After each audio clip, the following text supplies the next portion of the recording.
নমস্কার, শুভ সন্ধ্যা সকলকে।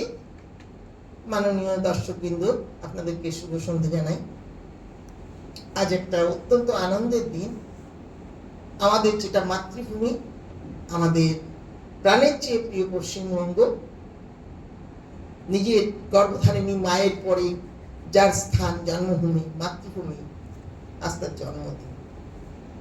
সেই জন্মদিনের শুভ লগ্নে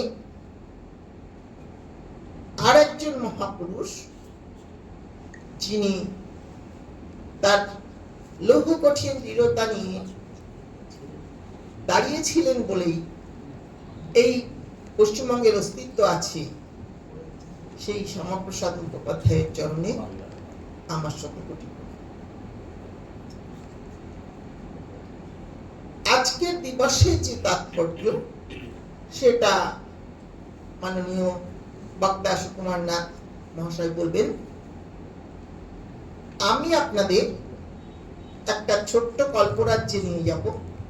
একটা স্বরচিত লেখা, যদিও লেখাটা আমার নয়, আমি লেখকের নাম প্রথমে বলবো না, ওটা একটু সাসপেন্স থাকবে।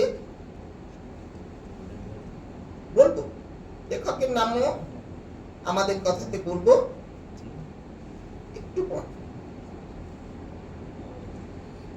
এই লেখাটা আজকের দিনের জন্য এত বেশি প্রাসঙ্গিক, একটু শুনেই দেখুন। সবে মাত্র ভোরের আলো ফুটতে শুরু করেছে, হাবু এলো ছুটতে ছুটতে, আমাকে ঘুম থেকে ডেকে তুলে নিয়ে গেল ছাদে। ছাদে উঠে সে দূরের দিকে তাকিয়ে আছে, মুখে তার কোনো কথা নেই। আমি যেচে বললাম, তুই এত সকালে? আমার দিকে না তাকিয়ে ও বলতে থাকলো, গ্রেটার বাংলার পক্ষে না গিয়ে যে বা যাদের জন্য বাংলা ভাগ করা হয়েছিল, সেই সব মানুষদের প্রতি আমি ভীষণভাবে কৃতজ্ঞ। আর কৃতজ্ঞ তথাকথিত ঘটিদের। আমিও না বলে পারলাম না। আরে ঘটিদেরই তো ওটা দেশ ভিটে মাটি ছেড়ে যেতে হয়নি, সে তো ছেড়েছিল বাঙালরা। না, তা হয়নি, কিন্তু ভেবে দেখ, ঘটিরাও কিন্তু আমাদের জন্য যথেষ্ট ত্যাগ স্বীকার করেছে। কেননা এই যে মানুষ দেশ বিনিময় করে যারা এখানে এসেছিল, বা জায়গা জমি পেয়েছিল, বা যারা বা সে সুযোগ পায়নি, রাতের অন্ধকারে পালিয়ে এসেছিল, আসতে বাধ্য হয়েছিল, তারা কোথায় এসেছিল বলতো? তারা তো সেই ঘটিদের কাছাকাছি এসেছিল, তাই না? আর সেখানে আস্তে আস্তে তারা এই ভূখণ্ডে বিলীন হয়ে গেছে। সবাই আজকে পশ্চিমবঙ্গের মানুষ। আরে সেটা তো কথাই ছিল, যারা যায় তারা যেতে বা আসতে যেতে পারে।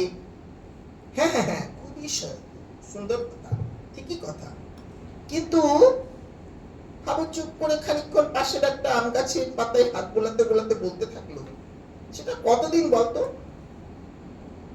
এই পশ্চিমবঙ্গের জন্মের পর আবার ৭১ সালে কি হলো? মুক্তিযুদ্ধের সময় কোটি কোটি মানুষ রিফিউজি হলো, দেশ স্বাধীন হলো, আত্মপ্রকাশ করলো নতুন বাংলাদেশ। সেটা স্বাধীন, সার্বভৌম, গণতান্ত্রিক রাষ্ট্র। নতুন আশায় বুক বেঁধে আবার বাঙালিরা নিজের নিজের ভিটে বাড়িতে ফিরে গেল। গোয়াল ঘর, পুকুর, ধান ক্ষেত সবকিছু ফেরে পেল। কিন্তু কদিন, ৭৫-এ মুজিব হত্যা হলো, আর প্রকাশ্যে চোরাপথে ঢল নামলো, মানুষের ঢল। তারা আসলো পশ্চিমবঙ্গে, তারা মিশে যেতে থাকলো। ভারতের অন্য কোন রাজ্যেও কিছু কিছু চলে গেল। জানিস, ৩০ বছর আগে আমি একবার গিয়েছিলাম আমাদের সেই ফেলে আসা গ্রামে। বারুণদের বাড়ি, গাঙ্গুলি বাড়ি, বারুই পাড়া, জেলে পাড়া সব তো কেমন খাঁ খাঁ করছে। গাঙ্গুলি বাড়ি, হালদার বাড়ি ভেঙে পড়েছে, সারা বাড়িটা আগাছায় ভর্তি। সত্যিই কেমন গা ছমছম করছিল। জানিস, সেই বেল গাছটা আর নেই যেখানে বোধন পুজো হতো, কৃষ্ণচূড়া গাছটাও নেই। আমার খুব কান্না পাচ্ছিল। আরে গ্রেটার বাংলা হলে হয়তো এরকমটা হতো না, আমি বিশ্বাস করি না। তোর কথাই যদি ঠিক হয় তাহলে যেখানে 21% হিন্দু বাঙালি ছিল সেখানে মেরে কেটে আজকে 6 থেকে 7%। তারা কোথায় গেল? যদি এই পশ্চিমবঙ্গটা রাজ্যটা নাই থাকতো,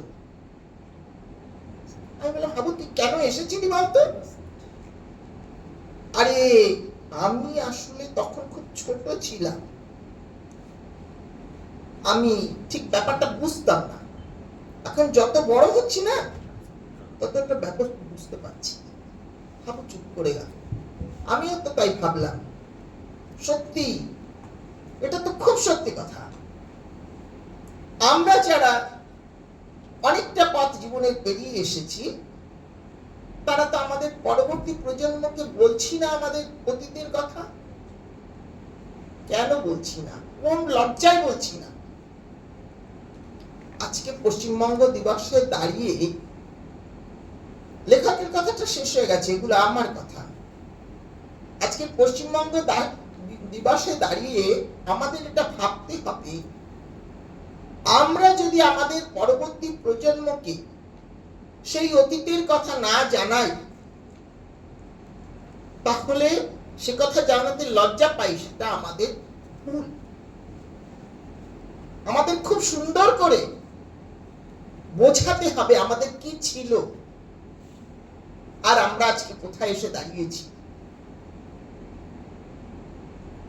আমাদের জীবন এত সুন্দর, এত নিয়মে গড়া, এত সুশৃঙ্খলবদ্ধ ছিল, যা আমাদের বাঙালিকে সারা ভারতবর্ষে বিখ্যাত করে তুলেছিল। কোন দিক থেকেই তারা কমতি ছিল না। 2-3 দিন আগে আমি একটা লেখা পোস্ট করেছিলাম, মেঘ ব্যানার্জি, যে ভদ্রলোক তার আসল নাম হারিয়ে গিয়ে মেঘ ব্যানার্জি নামে পরিচিত হয়েছিলেন। কেন না, তিনি কৃত্রিম মেঘ সৃষ্টি করেছিলেন এই কলকাতা যাদবপুর বিশ্ববিদ্যালয়ে বসে, অনেক দিন আগে থেকে। আজকে যখন ইউরোপীয়রা কৃত্রিম মেঘ প্লেনের সাহায্যে সৃষ্টি করে কৃত্রিম বৃষ্টিপাত ঘটায়, আমরা ভাবি ইউরোপীয়রাই ওটা পেরেছে, কিন্তু অনেক দিন আগে বাঙালিরাই সেটা করেছিল। এই যে মেধা, এই যে বিভিন্ন দিক থেকে ভাবনা, সাহিত্য বলুন, বিজ্ঞান বলুন, যে কোনো চর্চার দিক থেকে